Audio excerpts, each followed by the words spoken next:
তাহলে ইত্তেবা দুই ভাবে হয়, কোন জায়গায় করলে ইত্তেবা হয়, কোন জায়গায় না করলে ইত্তেবা হয়। যেমন 5 ওয়াক্ত সালাতের আযান, 5 ওয়াক্ত সালাতের আযান দেওয়াটা হলো সুন্নত, কিন্তু ঈদের নামাজের আযান, জানাজার নামাজের আযান দিলে কোনো অসুবিধা আছে কিনা? জি, ঈদের নামাজে আযান দিলে অসুবিধা আছে, জানাজায় আযান দিলে অসুবিধা আছে। কি অসুবিধা? আযান কি খারাপ কাজ? আযান তো খুব ভালো কাজ। আযান দিলে অনেক ফজিলত। আল্লাহ রাসূল সাল্লাল্লাহু আলাইহি ওয়াসাল্লাম বলেন, আল মুআজ্জিনুনা আতওয়ালুন নাসি আনাকা ইয়াউমাল কিয়ামাহ। কিয়ামতের দিন মুয়াজ্জিনদের গাঁটগুলো, গলাগুলো অনেক অনেক লম্বা হয়ে যাবে। আল্লাহু আকবার। কিয়ামতের ময়দানে মানুষ সূর্য নিকটবর্তী হওয়ার কারণে, জাহান্নাম নিকটবর্তী থাকার কারণে কিয়ামতের ময়দানটা প্রচন্ড গরমের ময়দান। প্রচন্ড গরমে ঘামে কোনো মানুষ হাঁটু পর্যন্ত, কোনো মানুষ কোমর পর্যন্ত, কোনো মানুষ গলা পর্যন্ত ডুবে যাবে। কিন্তু মুয়াজ্জিনেরা কিয়ামতের ময়দানে এত গরমের মধ্যেও মুয়াজ্জিন সাহেবেরা ডুববে না। সুবহানাল্লাহ। আল্লাহ রাসূল সাল্লাল্লাহু আলাইহি ওয়াসাল্লাম ইমাম সাহেবদের জন্য দোয়া করছেন, মুয়াজ্জিন সাহেবদের জন্য দোয়া করছেন, ইমাম সাহেবদের জন্য দোয়া করছেন, আল্লাহুম্মা আরশিদিল আইম্মা, আয় আল্লাহ ইমাম সাহেবদেরকে আপনি হেদায়েত দেন। আর মুয়াজ্জিন সাহেবদের জন্য দোয়া করছেন, আল্লাহুম্মা গফির লিল মুয়াজ্জিনিন, আয় আল্লাহ আপনি মুয়াজ্জিনদেরকে ক্ষমা করে দেন, মাফ করে দেন। সুবহানাল্লাহ। তাহলে ইমামের মর্যাদা বেশি না মুয়াজ্জিনের মর্যাদা বেশি? মুয়াজ্জিনের মর্যাদা বেশি। কারণ মুয়াজ্জিনের জন্য সরাসরি আল্লাহ রাসূল সাল্লাল্লাহু আলাইহি ওয়াসাল্লাম মাগফিরাতের দোয়া করছেন। হেদায়েতের দোয়ার চাইতে মাগফিরাতের দোয়ার গুরুত্ব বেশি। সুবহানাল্লাহ। হেদায়েতের দোয়ার চাইতে মাগফিরাতের দোয়া করলে ওই দোয়াটার ফজিলত বেশি। তাহলে মুয়াজ্জিন সাহেবের কত ফজিলত দেখছেন? আল্লাহ রাসূল সাল্লাল্লাহু আলাইহি ওয়াসাল্লাম বলেন, মুয়াজ্জিনের আযান যতদূর পর্যন্ত শোনা যায়, ইল্লা শাহিদা লাহুম ইয়াউমাল কিয়ামা, যত জিন, যত মানুষ, যত মাখলুক ওই মুয়াজ্জিন সাহেবের আযান শুনে কিয়ামতের দিন সবাই তার জন্য সাক্ষী দিবে। সুবহানাল্লাহ। তাহলে প্রতিদিন আযান দেওয়ার সুযোগ পাই না। ঈদের দিন মাঠ খালি পড়ে রয়েছে, কেউ আযান দিতেছে না। আমি যাই সুন্দর করে মুয়াজ্জিনের ফজিলত লাভ করার জন্য আযান দিয়ে দিলাম। কি দেওয়া যাবে? দিলে অসুবিধা কি? আল্লাহ রাসূল সাল্লাল্লাহু আলাইহি ওয়াসাল্লাম জীবনে এতবার ঈদের নামাজে ইমামতি করেছেন, পড়াইছেন, কখনো ঈদের নামাজে আযান দেনও নাই, দিতে বলেনও নাই। তাহলে এখানে এই ভালো কাজটা করলেও এটা নবী সাল্লাল্লাহু আলাইহি সাল্লামের ইত্তেবার খেলাফ, ইত্তেবার বাহিরে চলে যাবে। তাহলে এখানে আযান না দেওয়াটাই হলো নবী সাল্লাল্লাহু আলাইহি সাল্লামের ইত্তেবা। তাহলে কোন জায়গায় করার নাম ইত্তেবা, কোন জায়গায় না করার নাম ইত্তেবা। একজন আসি বলে, হুজুর ওয়াজ মাহফিলের শেষে একটা আখেরি মুনাজাত ধরেন। ওয়াজ মাহফিল শেষে আধা ঘন্টার একটা আখেরি মুনাজাত ধরবেন। এমন মুনাজাত করবেন যেই মুনাজাতে সব মানুষের চোখের পানি বাইর করে ফেলবেন, এই এলাকার সব কবরের আযাব বন্ধ করে ফেলবেন, এই এলাকার কোনো একজন মানুষের জাহান্নামে রাখবেন না, সবারই ধরে জান্নাতের দরজায় পৌঁছায় দিবেন। এইরকম একটা সুন্দর মুনাজাত করে দেন, আল্লাহর কাছে দোয়া করবেন, কান্নাকাটি করবেন, এটাতে অসুবিধা কি? এখন করা যাবে? করলে অসুবিধা কি? দোয়া না করব, খারাপ কিছু করব নাকি? জি হ্যাঁ, এখানে দোয়া করার মধ্যে অসুবিধাটা হইল, আল্লাহ রাসূল সাল্লাল্লাহু আলাইহি ওয়াসাল্লাম জীবনে শত শতবার ওয়াজ নসিহত করেছেন, কিন্তু ওয়াজ নসিহতের শেষে নবী সাল্লাল্লাহু আলাইহি ওয়াসাল্লাম সমস্ত সাহাবায়ে কেরামদেরকে নিয়ে সম্মিলিতভাবে একজনের নেতৃত্বে এইরকম একটা আখেরি মুনাজাত করেন নাই। সুতরাং সেখানে এই মুনাজাতটা না করাটাই হলো নবী সাল্লাল্লাহু আলাইহি সাল্লামের ইত্তেবা।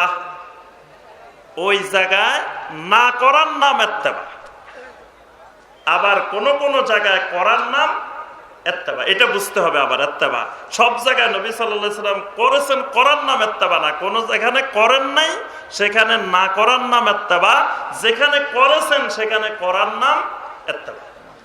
নবী সাল্লাল্লাহু আলাইহি ওয়াসাল্লামের সুন্নতের ইত্তেবা করতে হলে সব সময় দ্বীনের ভিতরে ইত্তেবা করতে হয়, দ্বীনের জন্য ইত্তেবা জরুরি না।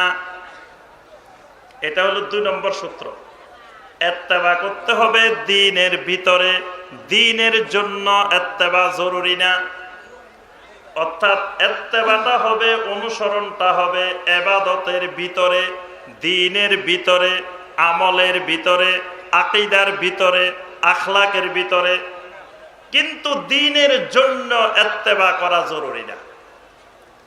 যেমন ধরেন এই যে মাইক, এই মাইকটা তো নবী সাল্লাল্লাহু আলাইহি সাল্লামের যুগে ছিল না, ছিল না, তাহলে তো এই মাইক ব্যবহার করা যাবে না, এটা তো বেদাত।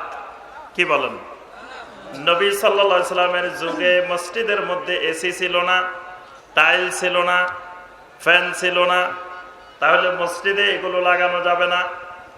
নবী সাল্লাল্লাহু আলাইহি ওয়াসাল্লাম বিমানে করে হজে যান নাই। নবী সাল্লাল্লাহু আলাইহি ওয়াসাল্লাম যেভাবে হজে গেছেন সেইভাবে হজে যাইতে হবে, বিমানে করে হজে যাওয়া যাবে না। নবী সাল্লাল্লাহু আলাইহি ওয়াসাল্লামের যুগে যে কোরআনে কারিম ছিল, ওই কোরআনে কারিমের মধ্যে জের জবর পেশ নোক্তা এগুলা ছিল না, তাহলে জের জবর পেশওয়ালা কোরআন পড়া যাবে না। নবী সাল্লাল্লাহু আলাইহি ওয়াসাল্লামের যুগে বুখারী শরীফ, মুসলিম শরীফ, তিরমিজি শরীফ, নাসাই শরীফ নামে কোনো হাদিসের কিতাব ছিল না, তাহলে এগুলো পড়া যাবে না। কি বলেন? কেন যাবে? কারণ এইগুলো দ্বীনের ভিতরে না, এগুলো দ্বীনের জন্য, এগুলা দ্বীনের উপকরণ, এগুলা দ্বীনের সবাব। মসজিদ যখন কাঁচা মসজিদ ছিল তখন কাঁচা মসজিদেও জুমার নামাজ 2 রাকাত। যখন টাইলস লাগাইছি, ফ্যান লাগাইছি, এসি লাগাইছি, অনেক কিছু লাগাইলাম, তখন জুমার নামাজ তখনও পড়তে হবে 2 রাকাত। ওই 2 রাকাতের জায়গায় 3 রাকাত করলে, 4 রাকাত করলে সেখানে হবে সুন্নত আর বেদাত। কিন্তু ইবাদতের জন্য যত আধুনিক নতুন নতুন জিনিস আবিষ্কার হবে, নতুন নতুন জিনিস আসবে, এগুলো লাগাইলে সেটা বেদাত না। অর্থাৎ ইবাদতের উপকরণ, ইবাদতের সববের সাথে সুন্নত বেদাতের কোনো সম্পর্ক নাই। কোরআনে কারিমের আয়াতে কারিমা নবী সাল্লাল্লাহু আলাইহি সাল্লামের যুগে যতটুকু ছিল এতটুকু হলো মূল ইবাদত, কিন্তু জের জবর পেশ নোক্তা এগুলো লাগানো হয়েছে ইবাদতের জন্য, কোরআন তেলাওয়াতের সুবিধার জন্য, কোরআন ভালোভাবে বোঝার জন্য। এজন্য ওগুলার সাথে সুন্নত বেদাতের কোনো সম্পর্ক নাই। সুন্নত বেদাতের সম্পর্ক হলো কোরআনে কারিমের কোন আয়াতকে বাড়ানো যাবে না, কমানো যাবে না। অর্থাৎ সুন্নতের ইত্তেবার সম্পর্কটা হলো দ্বীনের ভিতরে, দ্বীনের বাহিরে না। 3 নম্বর ইত্তেবার ক্ষেত্রে মনে রাখতে হবে সমস্ত ইবাদত হলো ইবাদতে তাওয়াক্কুফিয়া। সকল ইবাদত হবে তাওয়াক্কুফিয়া। তাওয়াক্কুফিয়া মানে হলো যে একটা 3 রাস্তার মোড় অথবা 4 রাস্তার মোড়, যেখানে অনেকগুলো ট্রাফিক সিগন্যাল আছে, লাইট আছে। বর্তমানে ট্রাফিক সিগন্যাল আবার রাস্তা থেকে মসজিদেও চলে গেছে। এখন অনেক মসজিদে মসজিদে ট্রাফিক সিগন্যাল লাগানো আছে, আছে না? বাংলাদেশের অনেক মসজিদে এরকম দেখা যায় ট্রাফিক সিগন্যাল জ্বলে, কিন্তু ট্রাফিক সিগন্যাল থাকবে কোথায়? রাস্তা। এই রাস্তায় যখন গাড়ি যাবে তখন ওই বাতিগুলোর দিকে তাকাইতে হবে, তাকানোর পরে দেখতে হবে কোন বাতি জ্বলতেছে। যদি দেখে সবুজ বাতি জ্বলতেছে তাহলে তার যাওয়ার জন্য অনুমতি আছে, সে যেতে পারে। যদি দেখে লাল বাতি জ্বলতেছে তার সামনের দিকে যাওয়ার কোনো অনুমতি নাই। যদি দেখে হলুদ বাতি জ্বলতেছে তাকে চিন্তা ভাবনা করতে হবে উপরেরটা জ্বলে না নিচেরটা জ্বলে। ইবাদত করার ক্ষেত্রে, সুন্নতের ইত্তেবা করার ক্ষেত্রে এরকম থেমে আগে দেখতে হবে আমার এই ইবাদতের ক্ষেত্রে গ্রিন সিগন্যাল আছে কিনা, সবুজ বাতি আছে কিনা। সবুজ বাতি মানে কোরআনে কারিমের দলিল আছে কিনা, সহি হাদিসের দলিল আছে কিনা। যদি সহি হাদিসের দলিল থাকে, কোরআনে কারিমের দলিল থাকে, তাহলে আমি এটা করলে এটার নাম হবে ইত্তেবা। যদি দলিল নাই তখন এটা করার নাম হবে বেদাত। দলিল নাই কিন্তু তারপরেও আমি এটা করলাম, তখন এটা ইত্তেবার বাইরে চলে গেছে, এটা আর ইত্তেবার ভিতরে নাই। অর্থাৎ 3 নম্বর কথা হলো নবী সাল্লাল্লাহু আলাইহি সাল্লামের সুন্নতের ইত্তেবা করার ক্ষেত্রে খেয়াল রাখতে হবে যে প্রত্যেকটা সুন্নতের দলিল থাকবে। দলিলবিহীন কোন সুন্নত সমাজে চালু হইতে পারে না।